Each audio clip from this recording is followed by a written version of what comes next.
black player to know this is what Mason Rudolph said. And I want y'all to be just as incensed as I was. So I want you to get him. Yep. Because I ain't done with him. Every chance I get, Skip, I'm going to get a flag. Every time we play Mason Rudolph. Because you know what? Every chance I get a chance to sack him, I'm going to try to dump all 275 pounds on his neck. Yep.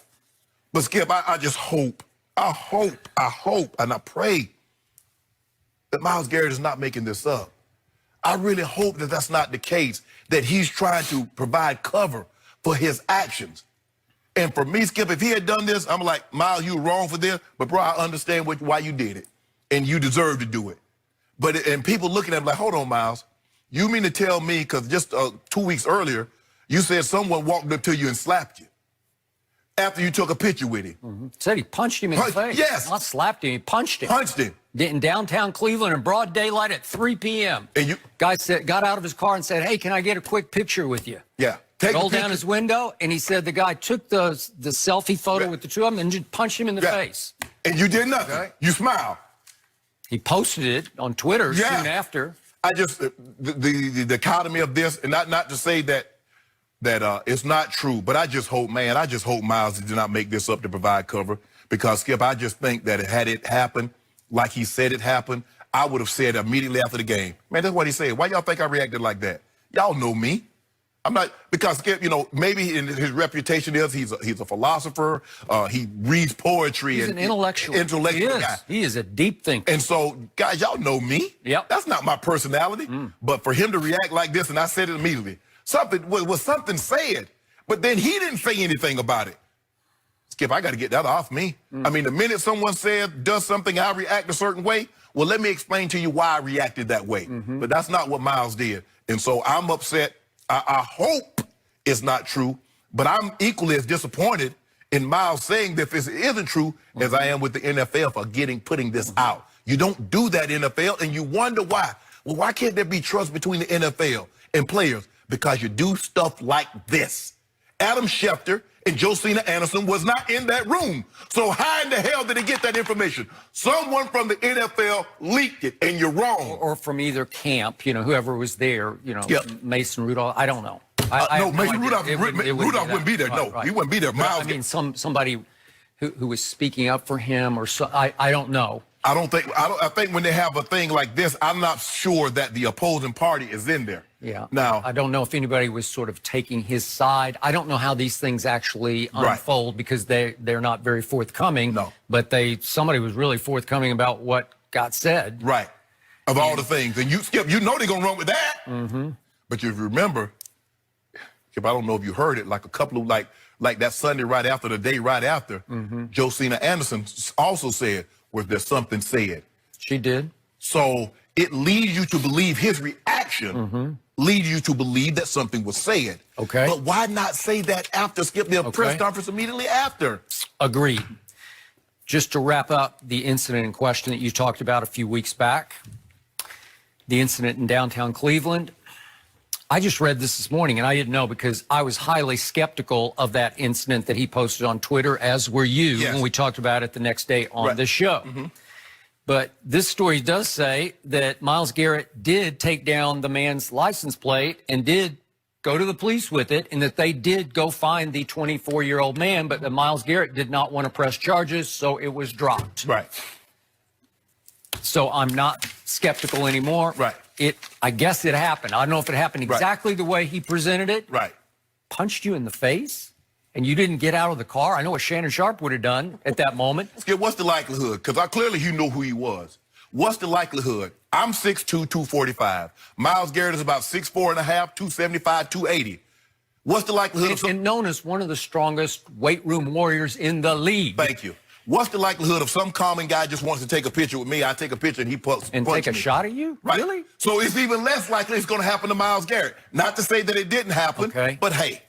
Okay. Whew. So does that incident have anything to do with this? No. No. So I'm going to be upfront about this on the record. I don't know whether the N-word was uttered or not. Right.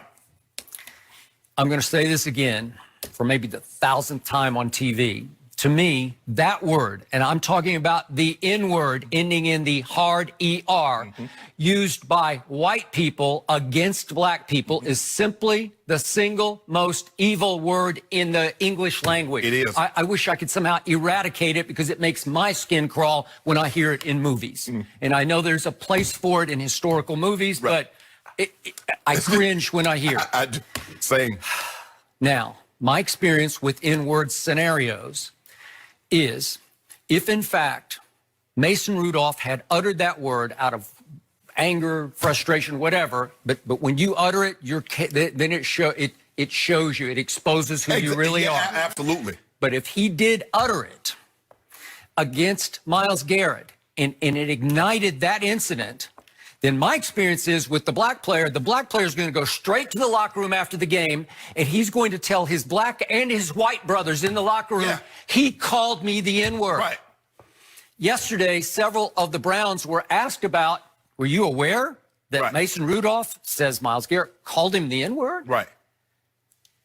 Odell said, no, I was not aware of that. Jarvis Landry said, no, I wasn't aware of that. Baker Mayfield, who was highly critical of Myles right after the game live on Fox with Aaron Andrews, said, no, I wasn't aware of that. When you go, especially to the leader of the team, the quarterback, and say, hey, just so you know, he called me the N-word.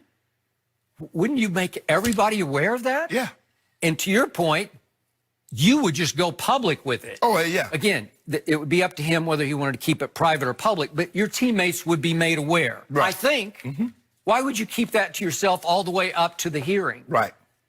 So it smacks of desperation, right? It does. So is it fair for me to say you are skeptical that it got used? Oh, I'm very skeptical. I'm very skeptical because, like you said, you say that word knowing what that word means, coming from a white player to a black player, and you reacting the way you did. So it would give you, it's like, okay, that explains why he reacted like that. Because we've never seen Myles Garrett act like that.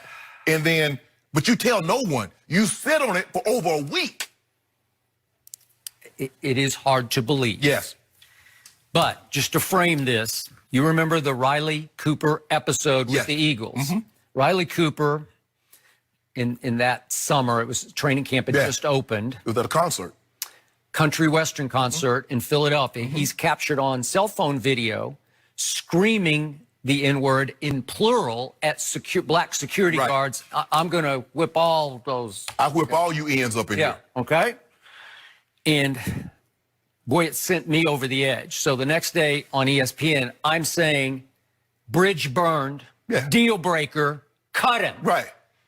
And they sent him home for a couple of days. And then thanks in large part to Michael Vick, a captain of that team, they didn't welcome him back, but they accepted him back in the locker room. And I've asked Michael on this show about it here recently, fairly recently, I guess it was last year. But Michael said, I regret that. And he said also Chip put him in a very uncomfortable situation. Because Kelly was the coach. The head coach. And Skip, that's what normally happens. What happens is, it's kind of like Mr. McNair, the former Houston Texans owner, well, his son took over, if I'm not mistaken, Skip.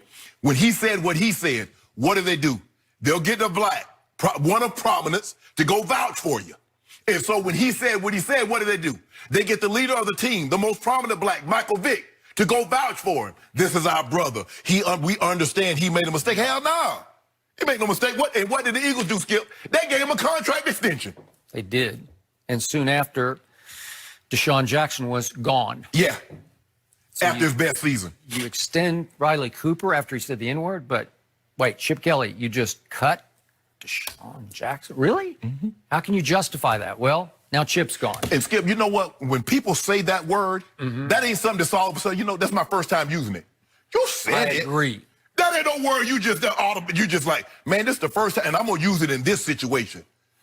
See, Riley Cooper had a little bit to drink, Skip. You know, my grandma said, boy, there's 3 types of people that tell you the truth. That's true. Kids, drunk, and angry people. And he was drunk, so he was speaking his heart. So this is my 2 cents on this issue. It concerns me to the point of paining me if I ever hear a false allegation of the use of the N-word, because I don't want that word drained of any of its poison. No. I don't want it weakened for future incidents. in which white people then can sit back and say, oh, here we go again. Right. Playing the race card when there's no race card. Yep, I agree, Skip.